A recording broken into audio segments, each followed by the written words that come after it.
আসসালামু আলাইকুম। আপনারা সবাই কেমন আছেন? আশা করি যে যেখানে আছেন ভালো আছেন। তো আপনাদের সাথে আজকে আমাদের নতুন দুটো সদস্যের সাথে পরিচয় করিয়ে দেব। আমাদের সংসারে দুজন নতুন সদস্য এসেছে।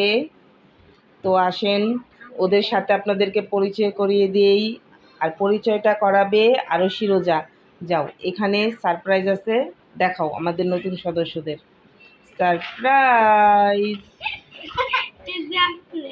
কি ব্যাপার?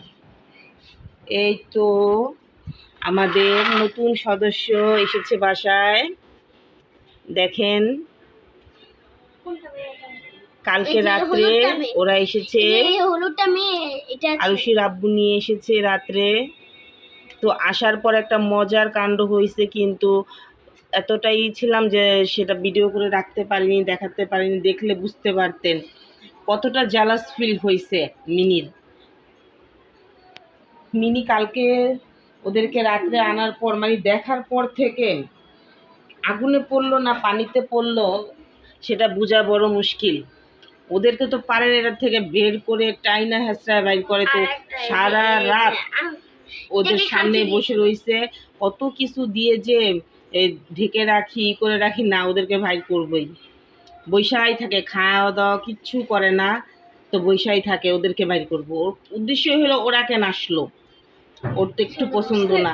তো আজকে অবশেষে কালকে রাত্রে থেকে শুরু করে আজকে পর্যন্ত এই অবস্থায়, কারোর সাথে কোনো খেলা নাই, দুষ্টামি নাই, কিছু নাই।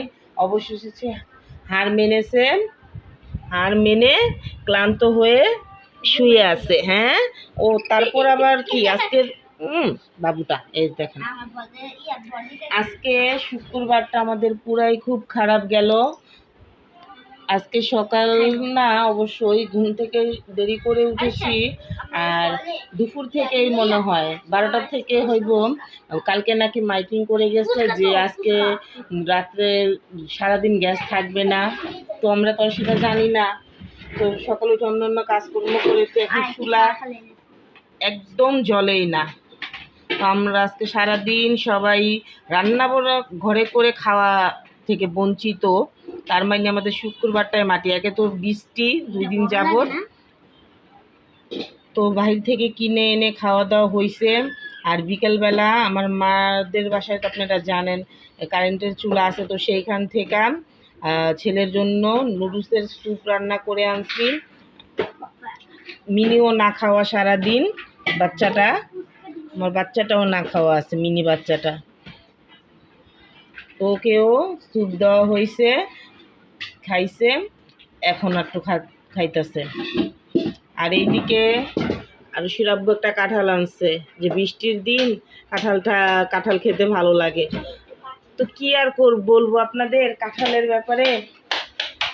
কাঁঠাল আনছে, কাঁঠাল এনে মনে করেন 2টা ছুরি ভেঙে ফেলছি, কাঁঠাল আর কাটতে পারি না, এমন কাঁচা। ওনাকে নাকি বলছে ভাই একের মাল অনেক ভালো হইব, দেখবেন বাসায় গেলে ভাবি খুশি হয়ে যাবে। তো এমনই খুশি হয়েছে, কাঁঠাল মনে করেন 2-3 দিনের মধ্যে মনে হয় না খেতে পারবো, এত শক্ত শক্ত করাই জানে। এতটুকু কাটতেই অনেক কষ্ট হয়েছে, ছুরি ভেঙে গেছে এমন অবস্থায়। দেখেন অনেক শক্ত, অনেক, আল্লাহ জানে ভিতরে কেমন হয়। তো এই তো। আর আমাদের ঘরের অবস্থাটা দেখেন, ছেলে কি করছে। এরকম বড় বড় 2টা দান্দা মেয়ে থাকতে ঘরের অবস্থা এমন। আর ওই তো বৃষ্টির দিন ঘরেই ছেলে আছে তার ট্যাব নিয়ে, আর হাজবেন্ড আছে তার টিভি নিয়ে, আর আমি সারাদিন কোটাকাটি করে সব কিছু রেডি করে গ্যাসের অপেক্ষায় বসে আছি। এদিকে আরো কি করতেছো তুমি? আর এখন বাজে, আপনাদেরকে দেখাই, এখন বাজে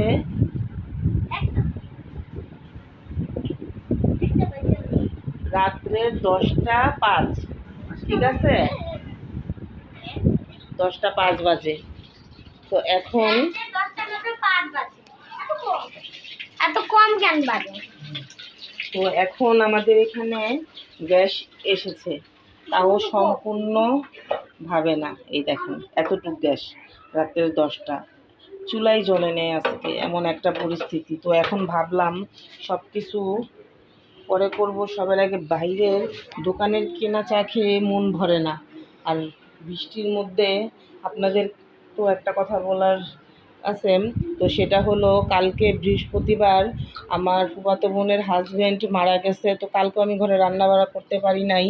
এই হঠাৎ ঘুম থেকে 12টার দিকে ওঠার পরই আমার মা ফোন দিয়ে বলছে যে এমন এমন তোমার দুলাভাই মারা গেছে, আমার ফুফাতো বোনের হাজব্যান্ড, সবাই তার জন্য দোয়া করবেন, আল্লাহ পাক যেন তাকে বেহেশত নসিব করে, সে যেন ভালো থাকে। আমার ফুফাতো বোনের অবস্থাটা খুবই খারাপ, খুব অসুস্থ হয়ে পড়ছে। তো কালকে সারাদিন ওইখানেই ছিলাম, বাবা মার বাসায় খাওয়া দাওয়া করছি। তো ওইখানেই, আর বৃষ্টি একটুও বৃষ্টি কমে নাই, এমন একটা পরিস্থিতি ছিল, বৃষ্টি কমার নাম নেই। এই বৃষ্টিতে ভিজেই সারাক্ষণ ছিলাম। একটু আসি বাচ্চাদের নিয়ে বাসায়, আসার পর আবার যাই। অনেক মানুষ হয়েছে, এত কান্নাকাটা, এত একটা দুঃখের সময় যে কি বলবো, কারো মুখের দিকেও তাকানো যায় না। ছেলে মেয়েরা, তার নায়নাতপুর আছে, সবাই এত কান্না করতেছে যে কি বলবো। ওই সময় আর হাতে ক্যামেরা নেওয়ার কোনো সময় নেই। তো এখন রান্নাটা করে নিই। এদিকে কালকের ডাল ছিল, সেটা গরম করে নিলাম, গরম করে। আর এই যে মাংসটা মাখিয়ে রেখেছিলাম, আর ধুন্দুল, আলু, আর এটা হলো মাংসর আলু, ধুন্দুল আর আলু দিয়ে মিরকা মাছ রান্না করব। একটু বেশি করে রান্না করব, কারণ কালকে একটু জলদি জলদি মেয়ের পড়াটা হলেই, ম্যাডাম আসবে, পড়াটা হলেই একটু জলদি জলদি বাসায় যাব, যে কারণ ওখানে তখন যাওয়াটা দরকার। কথা বলবে না, আসলো না। এই তো মাংসটা বসালাম, এখনো কিন্তু দেখেন 11টা প্রায় বেজে যাচ্ছে, গ্যাস কতটুকু দেখছেন। আজকে নাকি সব জায়গায়, জানি না কার কার এখানে গ্যাস আছিল নাকি, তো জানাবেন অবশ্যই। আমাদের মতো এমন বিপদে কে কে পড়েছেন আজকে। আর শুক্রবার বলে ভাবছিলাম একটু বাচ্চাদের পোলাও রান্না করে খাওয়াবো, চালও আনছিলাম। কী করবো আর, এখনই রান্না করে খাওয়াই রাত্রের বেলায়। তখন এখানে রান্নাটা করি।